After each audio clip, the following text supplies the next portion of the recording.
आइए सुनते हैं चार्ल्स ड्यूहिक की ये किताब द पावर ऑफ हैबिट। अध्याय 1 परिचय। हर दिन आपकी 40% एक्टिविटीज डिसीजन नहीं बल्कि आदतें होती हैं। सुबह उठते ही मोबाइल चेक करना, कॉफी बनाना या रात को बिना सोचे समझे मीठा खाना। आपका दिमाग अक्सर ऑटो पायलट मोड पर चलता है, लेकिन अच्छी खबर ये है कि अगर आदतें आपको नियंत्रित कर रही हैं, तो आप भी उन्हें नियंत्रित कर सकते हैं। इस किताब में आप सीखेंगे कि आदतें दिमाग में कैसे बनती हैं, क्यों कुछ आदतें मजबूत हो जाती हैं और कुछ को बदलना मुश्किल होता है, कैसे कंपनियां आपकी आदतों का फायदा उठाती हैं, कैसे बुरी आदतों को तोड़ें और अच्छी आदतों को अपनाएं। इस सफर में आप ओलंपिक एथलीट से लेकर अरबों की कंपनियों के द्वारा अपनाए गए तरीकों के बारे में जानेंगे और एक सरल फॉर्मूला सीखेंगे जिससे आप अपनी आदतों को सफलता के लिए रीप्रोग्राम कर सकते हैं। अध्याय 2 आदतें हमारी जिंदगी और निर्णयों को कैसे आकार देती हैं। आदतें हमारी रोजमर्रा की जिंदगी की अनदेखी नींव हैं।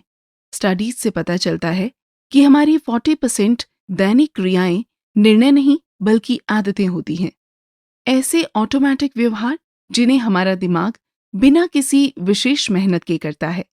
सुबह उठकर ब्रश करना, जूते बांधने का तरीका या दिनचर्या में छोटे छोटे कार्य, सब कुछ आदतों पर निर्भर करता है। लेकिन आदतें बनती कैसे हैं?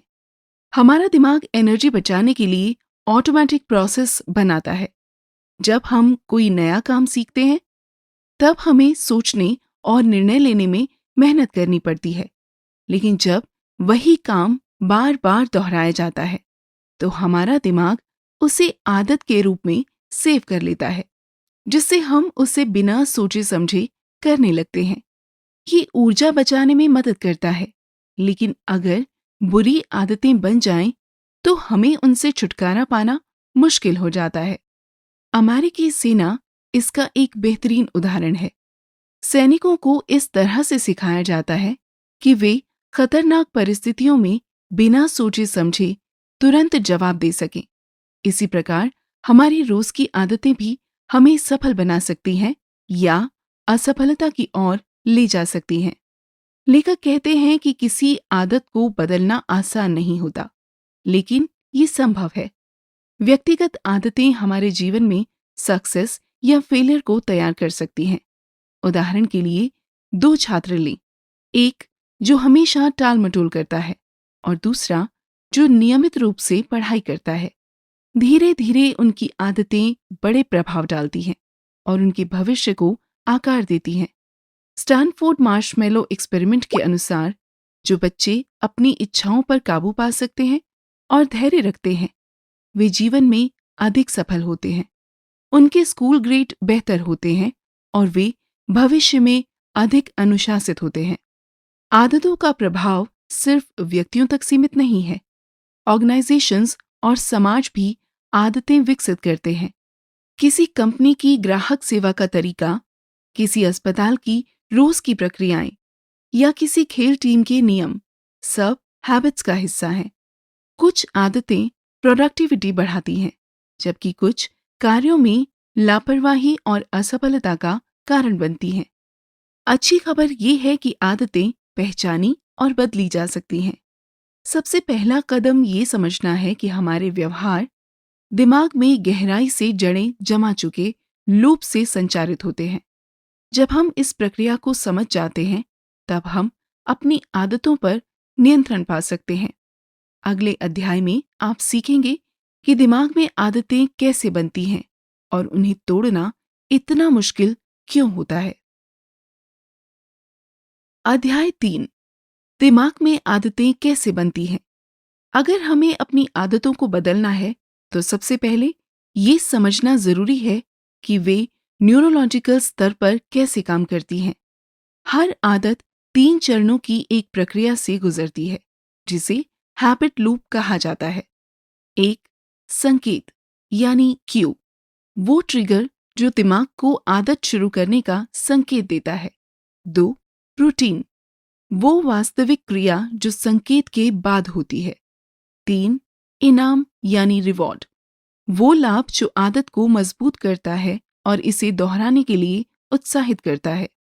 ये प्रक्रिया बेसल गैंग्लिया में गहराई से जमी होती है, जो हमारे दिमाग का वो हिस्सा है जहां आदतें जमा होती हैं, भले ही हमारा बाकी का दिमाग अन्य कार्यों में व्यस्त हो। MIT के रिसर्चर्स ने इस प्रक्रिया को चूहों पर प्रयोग करके सिद्ध किया, जब चूहे भूल भुलैया में चॉकलेट की तलाश कर रहे थे, तो उनका दिमाग बहुत काम कर रहा था। लेकिन जैसे जैसे उन्होंने रास्ता सीख लिया, उनकी मानसिक मेहनत कम हो गई।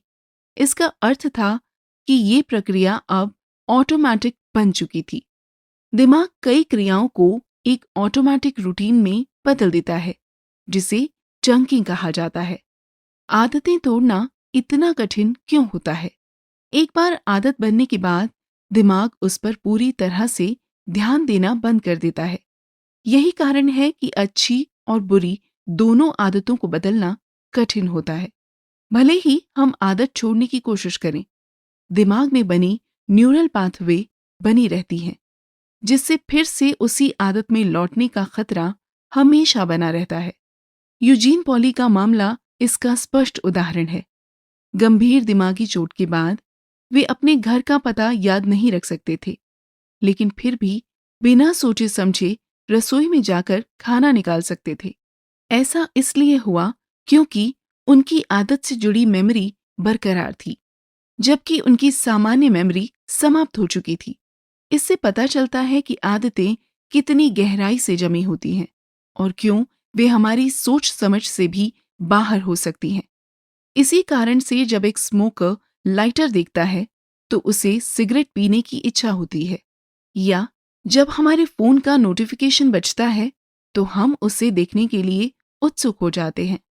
लालसा आदतों को गहराई से जड़ें जमाने में मदद करती है और उन्हें और भी प्रभावी बना देती है। अगले अध्याय में आप सीखेंगे कि लालसा यानी क्रेविंग आदतों को कैसे मजबूत करती है और कंपनियां इसका उपयोग हमारे व्यवहार को प्रभावित करने के लिए कैसे करती हैं।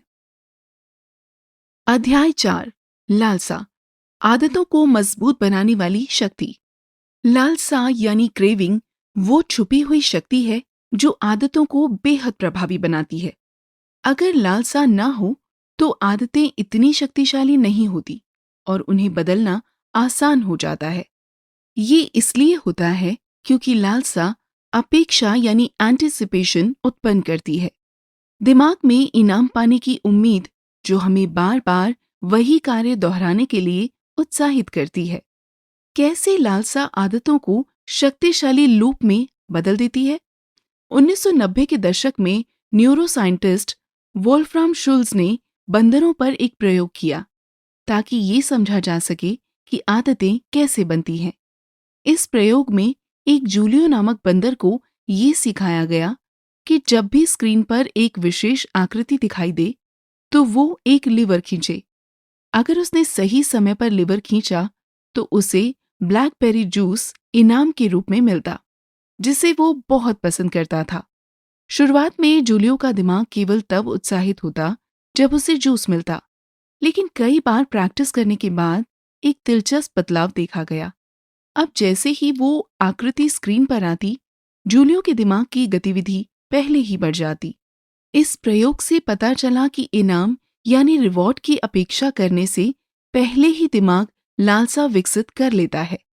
एक बार जब दिमाग ये सीख जाता है कि कोई कार्य उसे इनाम दिलाएगा, तो वो उस कार्य को करने की प्रबल इच्छा पैदा करता है। यही लालसा है। लेखक कहते हैं कि लालसा ही वो शक्ति है जो आदतों को संचालित करती है।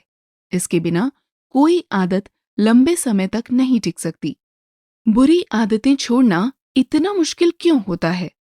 क्योंकि लालसा ही हैबिट लूप को शुरू करती है। इसलिए बुरी आदतों से छुटकारा पाना बेहद कठिन हो सकता है। उदाहरण के लिए, धूम्रपान करने वाले व्यक्ति को सिगरेट पीने की तीव्र इच्छा तब हो सकती है जब वो सिगरेट का पैकेट देखता है, तंबाकू की गंध महसूस करता है या खाना खत्म करता है, क्योंकि उसका दिमाग इन संकेतों को सिगरेट पीने के सुखद एहसास से जोड़ चुका होता है। यही प्रक्रिया जंक फूड के लिए भी काम करती है। यदि कोई व्यक्ति हर दिन दोपहर में कुकीज खाता है, तो उसका दिमाग पहले से ही उस शक्कर के स्वाद की अपेक्षा करने लगता है।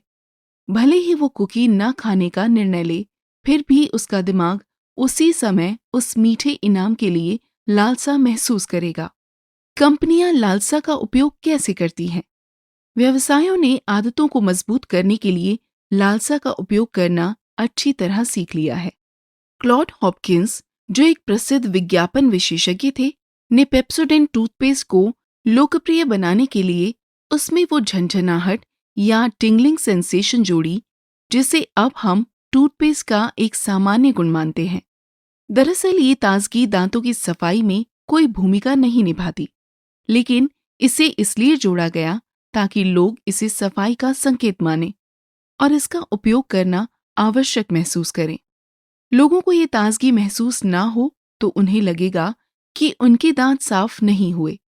यही आदत को मजबूत करने के लिए लालसा उत्पन्न करने की तकनीक है। इसी तरह फास्ट फूड कंपनियां अपने प्रोडक्ट में सही मात्रा में नमक, क्रंच और नरमपन का संतुलन जोड़ती हैं, जिससे खाने पर दिमाग को अत्यधिक आनंद का अनुभव हो। इससे लोग उन प्रोडक्ट्स को बार बार खाने के लिए आकर्षित होते हैं। अगले अध्याय में आप सीखेंगे कि आदतों को बदलने के लिए लालसा की शक्ति का उपयोग कैसे किया जा सकता है, बजाय इसके कि इसे रोकने की कोशिश की जाए। अध्याय 5, आदतों को बदलना। किसी बुरी आदत को तोड़ना मुश्किल होता है, लेकिन इसे किसी नई आदत से बदलना आसान होता है। आदत परिवर्तन का तरीका ये है कि लालसा यानी क्रेविंग से लड़ने के बजाय इसे एक नए रूटीन की ओर मोड़ा जाए, जबकि संकेत यानी क्यू और इनाम यानी रिवॉर्ड वही रखा जाए।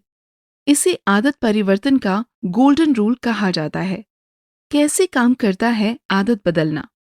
धूम्रपान छोड़ चुके लोगों पर किए गए स्टडीज से पता चलता है कि जो लोग सफलतापूर्वक धूम्रपान छोड़ते हैं, वे इसे बस बंद नहीं करते, बल्कि वे इसे किसी दूसरी आदत से बदल देते हैं।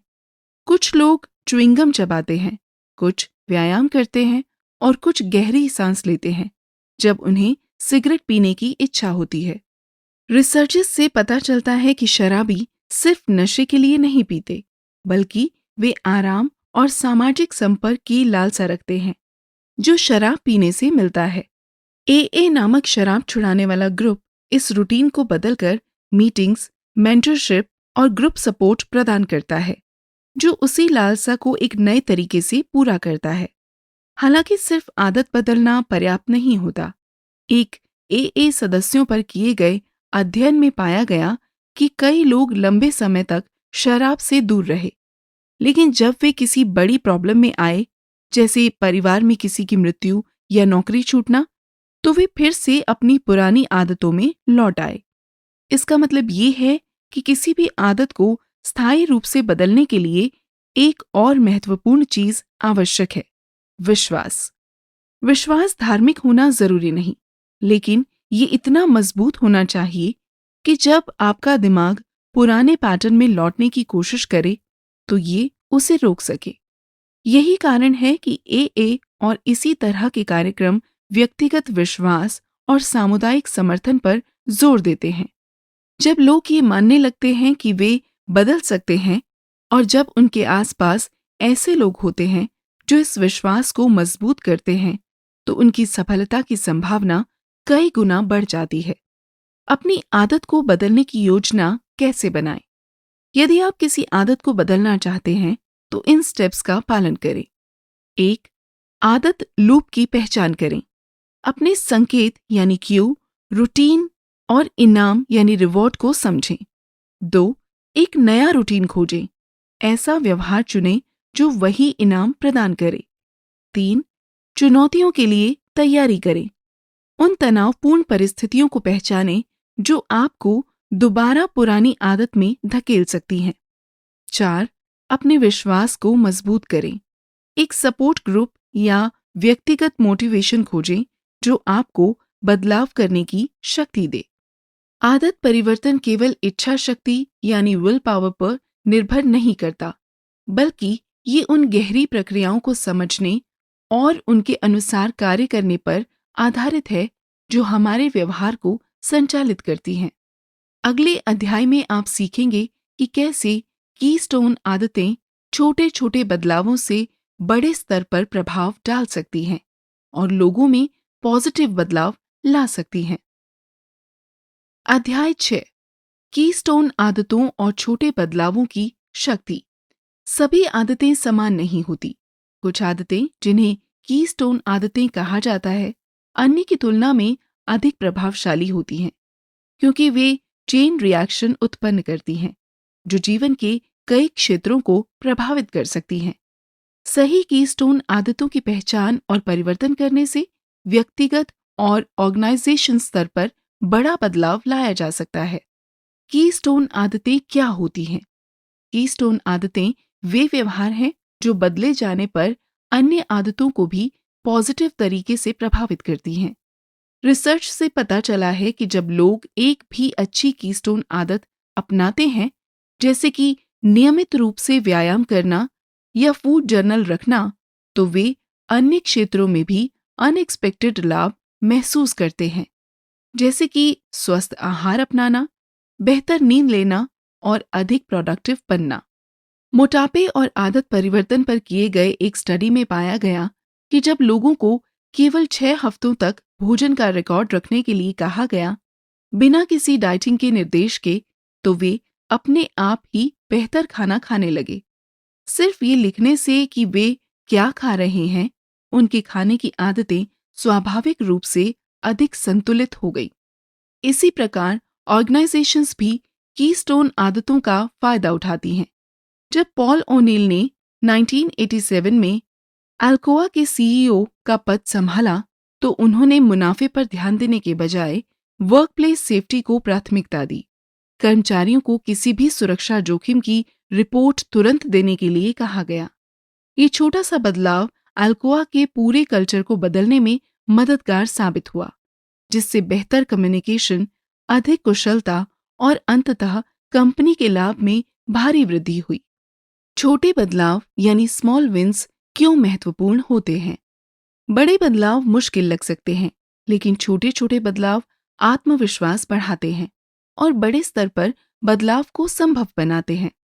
कीस्टोन आदतें लोगों को ये विश्वास दिलाने में मदद करती हैं कि बदलाव संभव है, जिससे उनके व्यवहार में पॉजिटिव बदलावों की लहर पैदा होती है।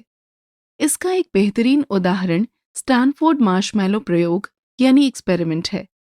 जिन बच्चों ने तुरंत एक मार्शमैलो खाने के बजाय थोड़ा इंतजार करके 2 मार्शमैलो लेने का निर्णय लिया, वे बड़े होकर बेहतर पढ़ाई, अधिक आत्मनियंत्रण और मानसिक धैर्य दिखाने में सक्षम रहे। ये दिखाता है कि इच्छा शक्ति भी एक कीस्टोन आदत है, जिसे अगर एक क्षेत्र में विकसित किया जाए, तो ये जीवन के कई अन्य क्षेत्रों में भी सुधार ला सकती है। कैसे पहचानें और विकसित करें कीस्टोन आदतें? 1. ऐसी आदतों की पहचान करें जो जीवन के कई पहलुओं को प्रभावित करती हैं, जैसे कि व्यायाम, दिनचर्या का प्लान बनाना, ध्यान करना। 2. छोटे स्तर से शुरुआत करें। एक बार में केवल एक कीस्टोन आदत पर ध्यान केंद्रित करने से निरंतरता बनी रहती है। 3. इनाम और ट्रैकिंग के माध्यम से आदत को मजबूत करें, ताकि ये लंबे समय तक बनी रहे। चाहे व्यक्तिगत स्तर पर हो या किसी संगठन में, कीस्टोन आदतें सफलता की संस्कृति को जन्म देती हैं। अगले अध्याय में आप सीखेंगे कि कंपनियां और ऑर्गेनाइजेशंस उपभोक्ताओं के व्यवहार को प्रभावित करने और अधिक मुनाफा कमाने के लिए आदतों का उपयोग कैसे करते हैं। अध्याय 7, कैसे ऑर्गेनाइजेशंस और कंपनियां आदतों का उपयोग करती हैं। आदतें केवल व्यक्तिगत जीवन को प्रभावित नहीं करती, वे पूरे व्यवसायों और अर्थव्यवस्था को आकार देती हैं। कंपनियां और ऑर्गेनाइजेशंस ये सीख चुके हैं कि आदतों का उपयोग करके ग्राहकों के व्यवहार को कैसे प्रभावित किया जाए, बिक्री कैसे बढ़ाई जाए और ग्राहकों की लॉयल्टी को कैसे स्थायी बनाया जाए। यदि हम इन रणनीतियों को समझ लें तो हम बेहतर और जागरूक निर्णय ले सकते हैं, बजाय इसके कि हम अनजाने में मार्केटिंग की रणनीतियों का शिकार बने। कंपनियां हैबिट लूप को उपयोग करके ग्राहकों को बार बार अपने उत्पादों की ओर आकर्षित करती हैं। उनकी मुख्य रणनीति ये है कि वे ऐसे क्रेविंग्स उत्पन्न करें जिससे उनका प्रोडक्ट बदला ना जा सके। रिटेलर्स ग्राहकों की खरीदारी की आदतों को ट्रैक करते हैं ताकि वे भविष्य में उनकी खरीदारी की भविष्यवाणी कर सकें और उन्हें प्रभावित कर सकें। इसका सबसे प्रसिद्ध उदाहरण है टारगेट कंपनी का प्रेगनेंसी प्रोडक्शन एल्गोरिदम।